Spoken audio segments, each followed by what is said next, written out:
everybody, I'm gonna make some beans, and I have some canned beans that are already cooked, refried, and smashed up, and a bag of refried beans.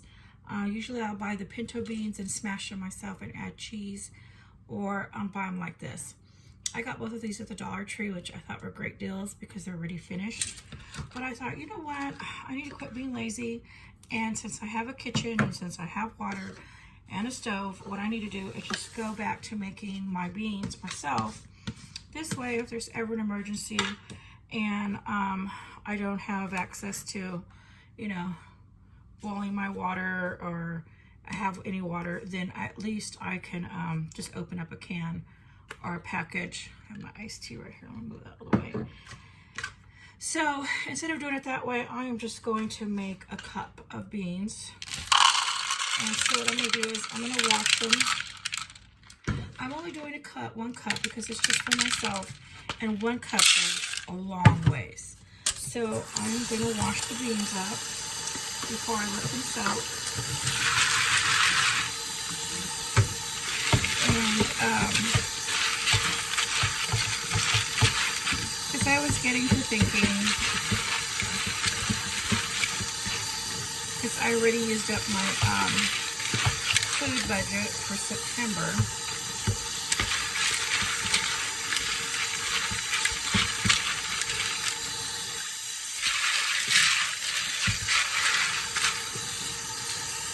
Okay, I already used up my food budget for September, and I have been cooking everything, or I'm going to be cooking everything this month from my home pantry. I buy a little bit extra every month, to save extra food for when I have months where I don't have a very big food budget. So September's food budget is already gone. And so I thought, you know what, I just need to make my own beans. And the reason, I was talking to my landlord the other day, and we had something really strange happen. It was on the weekend, and I use bottled water for all my cooking and drinking. I don't use the tap. Now I use the tap to wash the beans, but I'm going to let these soak for about 6 to 8 hours, and then I will drain this out and wash the beans again, and then get ready to boil them. But I'm using tap water, and I only used half a bottle of tap. This is a 16.9 ounce, so it's about 8 ounces for 1 cup of beans to soak. So, you're probably thinking, why is she wasting her bottled water? Well, it is a good idea for you to, maybe for a week, do all your cooking with bottled water so you can see how much water you actually need. Because a lot of people don't realize it. They think, oh, I have a couple cases, that's good. Well, I go through 2 cases a week, and it's just me, and that's for cooking and drinking. So I go through about through 2.5 cases, because I try to buy 3 cases a week. So sometimes I'll just buy 1, at the beginning of the week, and then 2 more. But luckily I had extra cases already bought, so that'll carry me in through September. So I'm going to let this soak. And the reason why I wanted to go back to making everything from scratch as much as possible and just save these things for my pantry, save these for emergencies, because I don't know, this is, they didn't look homeless. They were really clean shirt. They look like a clean person. And I just don't know why they would be running around out here. And he said, yeah, well, I'm going to go drive around just to make sure that they left and that they didn't start setting up a home. So then the next day I saw my regular landlord, the father. So I talked to him, and he says, oh yeah, you have to let us know immediately when there's someone out there that's not supposed to be, because they had another rental where, and this is just very recent. This was like a couple weeks ago. He said that that rental had a shed, and that they kept all their gardening stuff in that shed. And he said it was a good size, nothing like a garage size, but it's a bigger size shed. And that when they went out, there were several people living out of the shed. And the guy didn't know, because he only goes to get his gardening stuff like on the weekends, once a week. And then when he went out, he saw these people living in the shed. So he had to call the landlord to let them know if they could come get these people out. Because I don't know all the details. He didn't tell me anything. And so he says, as soon as you see people setting up, you got to let us know. And I was like, well, no, I saw him running. I didn't see him setting anything up. So, and I said, yeah, if I see any of that, I'll let you know. And he's like, yeah. So it's just getting really bad that, there is a big homeless population here, and a lot of car living people too. But these are just, homeless people that don't have a car to live out of. So they're trying to find anywhere that they can to set up camp to live. And, I feel bad for them. I feel sorry because all of you know what my situation was. So I do feel sorry for them. But I can understand my landlord's point of view, that he needed to help his tenant by getting the people out of the shed, out of the tenant's shed. So this was like maybe not even 2 weeks ago, like a week ago. So when he told me it was prior to that week, so it's probably like a week and a half that it happened. So I'm just thinking, things are getting so bad, and I know there's homelessness everywhere in California. It's like every city, you see it.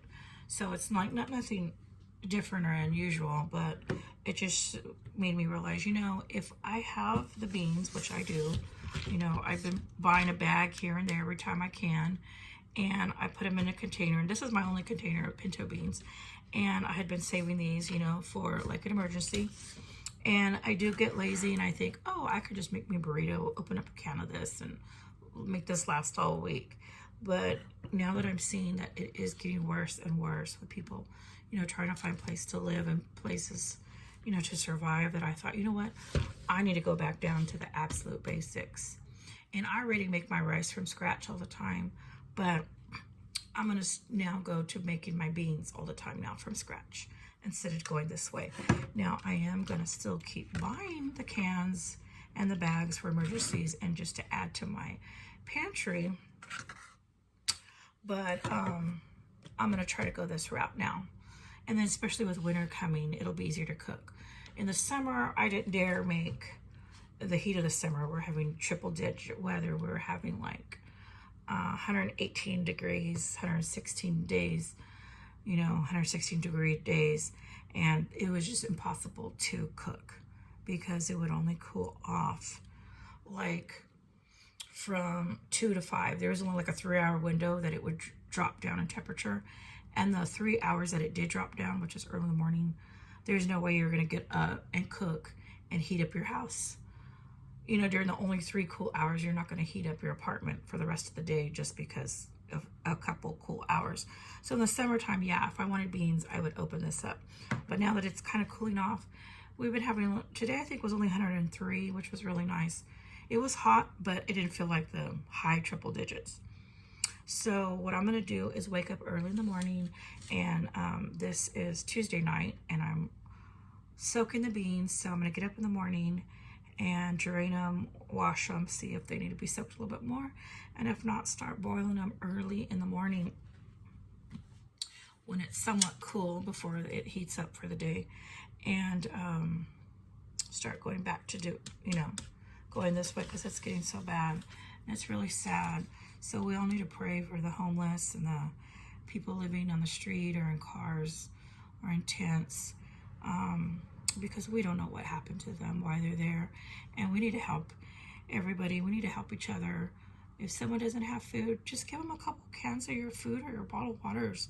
I mean, I know it's expensive to go to the store now, but it's better to share than for someone to starve.